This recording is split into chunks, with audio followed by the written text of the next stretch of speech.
Hello, students. Today we have come at the end of the syllabus that is right to constitutional remedies under Articles 32 to 35.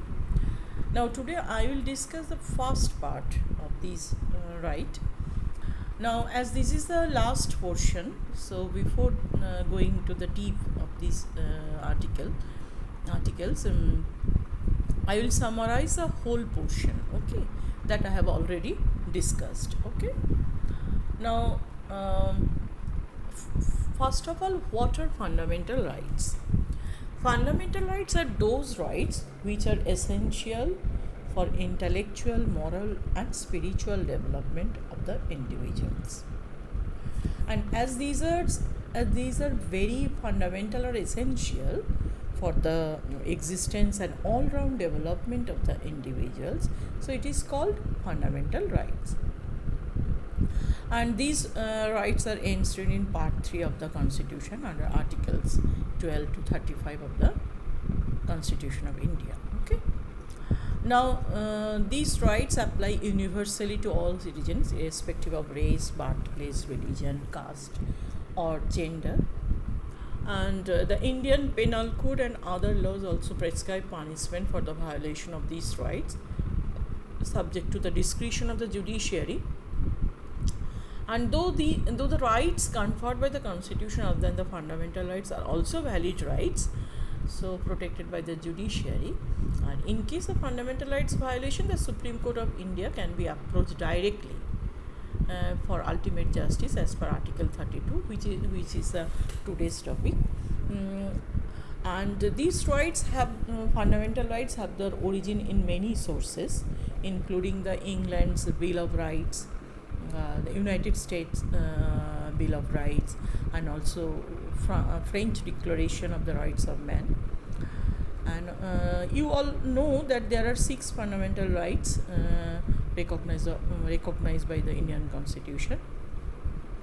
That is first group of fundamental rights, that is Article 14 to 18, that is right to equality. Then under Articles 19 to 22, that is right to freedom. Under Articles 23 to 24, that is right against exploitation. And under Articles 25 to 28, right to freedom of religion. And Articles 29 to 30, cultural educational rights.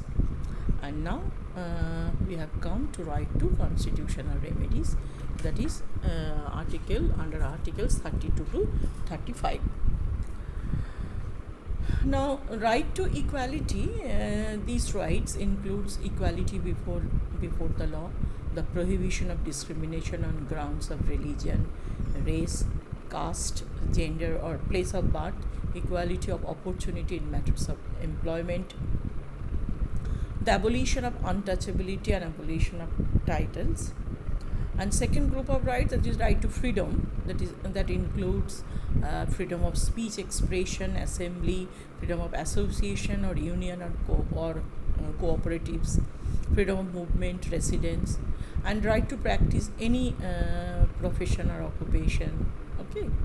Now, next group of rights, that is right against exploitation, that prohibits all forms of forced labor, child labor, and trafficking of human beings. And then come to the right to freedom of religion, that includes freedom of conscience and free profession, practice, and propagation of religion, freedom to manage religious affairs, freedom from certain taxes, and freedom from religious instruction in certain educational institutes. And lastly, in the cultural education rights groups, that is preserve the right of any section of citizen to conserve their culture, language, or script, and right of minorities to establish and administer educational institution of their choice. And lastly, the right to constitutional remedies, that is for enforcement of fundamental rights. And these rights, that is right to constitutional remedies, under Article 32 to 35, empowers a citizen to move to a court of law in case of any denial of the fundamental rights. For instance, in case of imprisonment, any citizen can ask the court to see if it is according to the provisions of the law of the country by lodging a public interest litigation. And if the court finds that it is not, the person must be freed.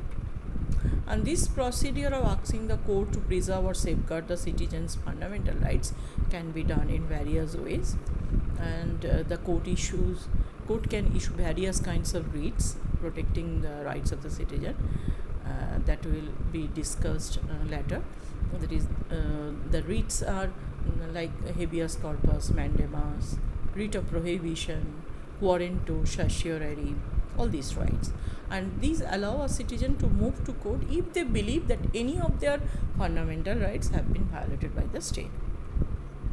And Article 32, that is why called the citizen right to protect and defend the Constitution, as it can be used by the citizen to enforce this Constitution through the judiciary. And that is why Dr. B.R. Ambedkar declared the right to constitutional remedies, that is heart and soul of the Indian Constitution. And when a national or state emergency is declared, this right is suspended by the central government. And then you also know that is a freedom of press has not been included in the right to freedom, which is necessary for formulating public opinion and to make freedom of expression more legitimate. And employment of child labor in hazardous job environments has been reduced, but their employment even in non-hazardous jobs, including their prevalent employment as domestic help, violates the spirit and ideals of the Constitution.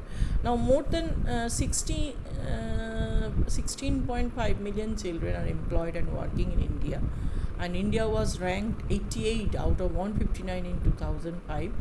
And according to the degree to which corruption is perceived to exist among public officials and politicians worldwide, in 2014, India had improved marginally to a rank of 85, and the right to equality in matters regarding public employment shall not be conferred to overseas citizens of India according to Citizenship Amendment Bill 2003.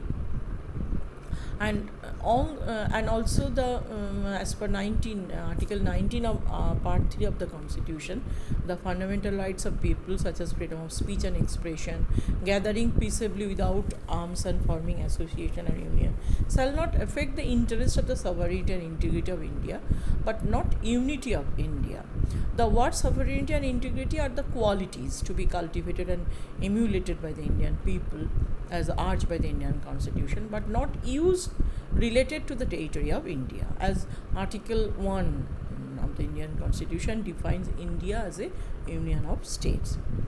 So in nutshell, we can say India is its people, not its land, as enshrined in its Constitution.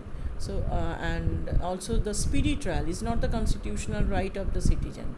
The cases involving violation of fundamental rights take inordinate time for resolution by the Supreme Court, which is against the legal maxim, that is, justice delayed is justice denied. So all these rights, our makers of the Constitution recognize the importance of all these rights for preserving the individual rights, building equitable society and establishing a welfare state. And our makers also observe that merely enumerating these rights in the Constitution is not enough to ensure their practical execution. Thus, to ensure the fundamental rights are not merely paper-based, they also provided for the right to constitutional remedies as a fundamental rights in Article 32 of the Constitution. And Article 32, that is the former Chief Justice of India, that is P.V. Gajendra Gadkar, had observed that Article 32 is a very distinguishing feature of the Constitution and served as a cornerstone of the democratic establishment promised by the Constitution. Clearly, the right to constitutional remedy is a very important right. That is why it is said the heart and soul of the Constitution. granted to the citizen, as it provides, that is the right allows the citizen of India to move to the Supreme Court if any of their fundamental rights are violated, and it also empowers the higher judiciary to enforce these rights by issuing various writs that I have discussed. And it also has been decided that unless expressly provided by the Constitution, this right can only be suspended as and when the Supreme Court decides. This means that unless a national emergency is declared, only the Supreme Court of India has a right to suspend this right. So the significance of this article is such that Dr. B.R. Ambedkar considered it is the most important article of the Constitution, without which the Constitution would be a nullity, and he considered it as the soul and heart of the Constitution. Now come to the writ jurisdiction, that is the power of Parliament to enlarge the writ jurisdiction of the Supreme Court under Article 139. Under Article 139 of the Constitution enlarges the writ jurisdiction of the Supreme Court. It increases the scope of Article 32. And this is because, unlike Article 32, which only allow the Supreme Court to deal with the cases involving the violation of fundamental right, this article states that the Parliament can confer additional power upon the Supreme Court. And through this article, the Supreme Court is empowered to issue different writs for enforcement of any right other than that mentioned in Article 32 Clause 2. This means that if the Parliament allows, the Supreme Court can issue writs not only for the enforcement of fundamental rights, but also for other constitutional and legal rights. For instance, though the right to property is not a fundamental right under Article 139. So if the Parliament allows, the Supreme Court can issue writs for enforcing the violation of the right of property as well. Now, Article 32 and 226, that is, we find the judicial review of Supreme Court as well as the High Court respectively. The Constitution of India is considered to be the most supreme law of the land, and Supreme Court has been conferred with the power of upholding its supremacy by interpreting and protecting it. And judicial review, which is refers to the power of the judiciary to interpret the Constitution and to declare void any legislative order or law which is not in conformity with the Constitution. So this power has been given to the Supreme Court under Article 32 and to the High Court under Article 226 of the Constitution. Now, according to this article, if the provisions of a law passed by the legislature go against the provisions of the Constitution, Supreme Court and High Court have the power to declare them void to the extent of such contravention. Now, judicial review, what is judicial review? That is, what are the features of judicial review? Firstly, the power of judicial review can be enforced in respect of laws, ordinances passed by both central and state government. It can be used for interpretation of laws incorporated in the 9th schedule of the Constitution, which provides certain land reforms laws also. And it does not apply to any political issues. It is applied by the Supreme Court automatically. Rather, this power is only enforced when any law or rule is specifically challenged before the court, or the validity of a particular law is challenged before the court during the hearing of a case. And also when a law or a part of law gets rejected as it is unconstitutional as a result of judicial review, it ceases to operate from the date of judgment. So this is the main features of the judicial review. Now, next part I will discuss the different writs of the different powers, different writs, issuing of different writs elaborately. Okay, today up to this. Okay, thank you.